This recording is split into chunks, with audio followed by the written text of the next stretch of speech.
tiempo. El tema de la revolución comunera y su incidencia en la independencia. Esto es el periodo anterior al 20 de julio de 1810.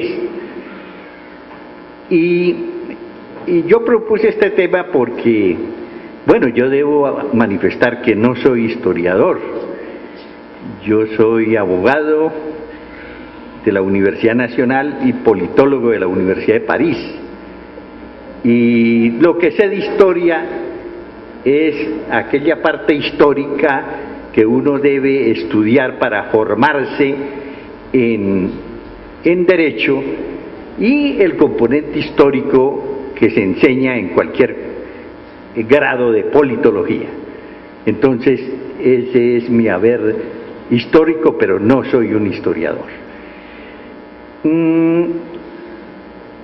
Y el tema es ese, la independencia, la revolución comunera y la independencia. Pero antes de empezar, me hicieron recordar que hoy estamos a 16 de abril del año 2010. Esto es, que hace 229 años hubo un acontecimiento comunero importante en Simacota, incluso antes que en el Socorro.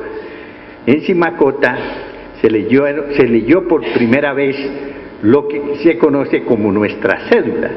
Nuestra cédula es un gran manifiesto, yo diría, del idearium, de la ideología, lo que iba a ser la ideología comunera, que se atribuye a Fray Ciríaco de Archila, un dominico, el líder de los comuneros en Simacota.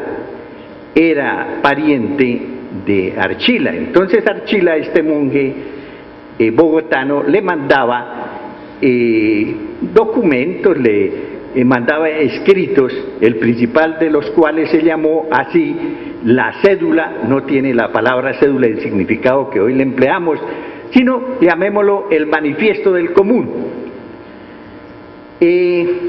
Entonces, hoy estamos celebrando ese acontecimiento. Esa cédula se leyó por primera vez el 16 de abril del 1781, es decir, un mes llevaba la revolución comunera, porque fue el 16 de marzo de 1781 que estallaron los acontecimientos en el Socorro.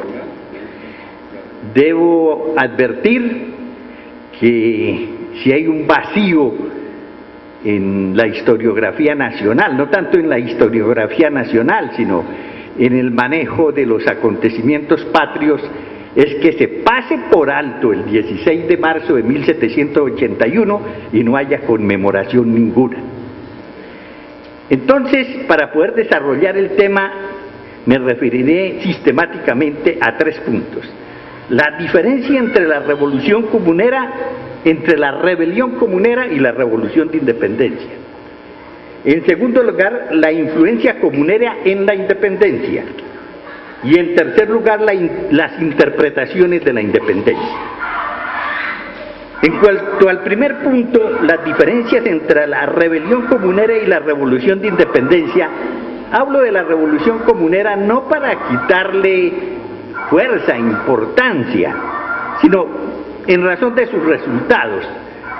Si la revolución comunera hubiese producido un resultado, es decir, los comuneros al menos se toman Santa Fe de Bogotá, sí estaríamos hablando de revolución. Pero en cambio sí podemos hablar de la revolución de independencia, porque esos criollos de comienzos del siglo XIX sí se tomaron el poder. En relación a este punto trataré varios aspectos. Las causas. Encuentro que hubo causas de uno y otro acontecimiento, de la revolución comunera, de la rebelión comunera como de la revolución de independencia, causas formales y causas materiales. La causa formal de la revolución comunera fue el acto de Manuela Beltrán, que rompe el edicto. Un día de mercado en el Socorro rompe el edicto, apenas había un motín, pero si Manuela Beltrán no rompe el edicto, había ahí hubieran muerto los acontecimientos. Lo que pasa con Manuela Beltrán es que es la heroína de un solo día. Manuela Beltrán hizo eso y al día siguiente desapareció. Yo no creo que, bueno, puede ser que desapareció en realidad del movimiento, pero nadie registra qué pasó con Manuela Beltrán al día siguiente. Nadie. Se ha recordado el nombre, más hay autores que dicen que el nombre era otro. Ya se ha dicho bastante, voy a tocar algunos tópicos que no tienen que ver con lo ya señalado. Además, yo más que aplausos, lo que espero de ustedes es que al terminar mi intervención se puedan contestar una serie de preguntas que creo son pertinentes respecto al Olimpo Radical. ¿Por qué se llamaba Olimpo Radical? ¿Quiénes lo integraron? ¿En qué consistía? ¿Cuál fue su legado? ¿Y qué significó don Aquileo Parra? Trataré, como les dije, de no mezclar con lo que ya ellos muy acertadamente han dicho anteriormente, si acaso algún aspecto se complementa, se matiza, pero de todas maneras voy a tomar otros tópicos del radicalismo. Bueno, el punto de partida del radicalismo es el hecho de que se haya producido la independencia de Colombia.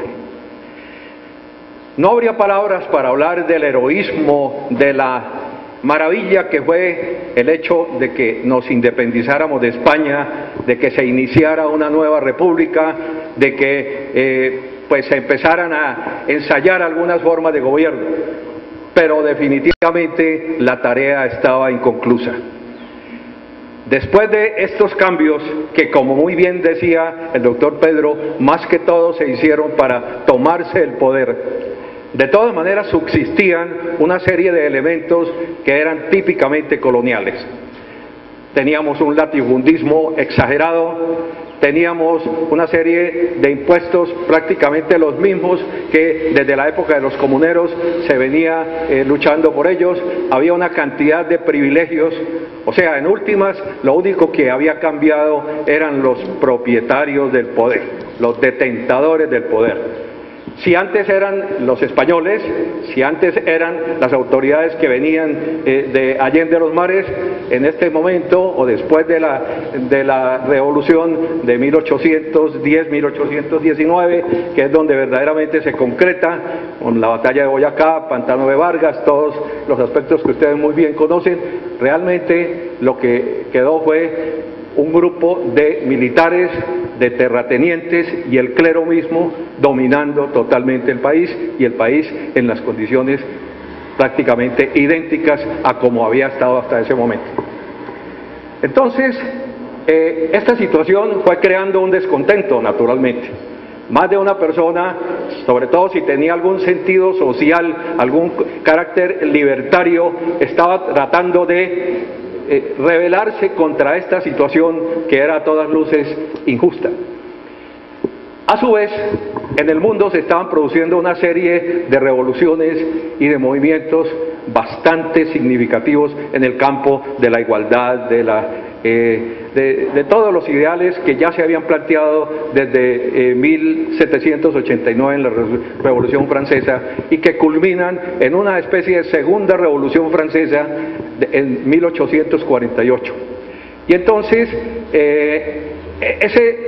ese ambiente de agitación que había a nivel mundial, más el ambiente de agitación que había localmente, se suman y se produce la llamada Revolución del Medio Siglo. Al respecto se pueden mencionar muchos eventos, pero tal vez para destacar el hecho de que se elige como presidente a José Hilario López. Esto fue prácticamente, entre comillas, una imposición de la clase popular, y entonces José Hilario sube al poder y una de sus primeras decisiones es la abolición de la esclavitud.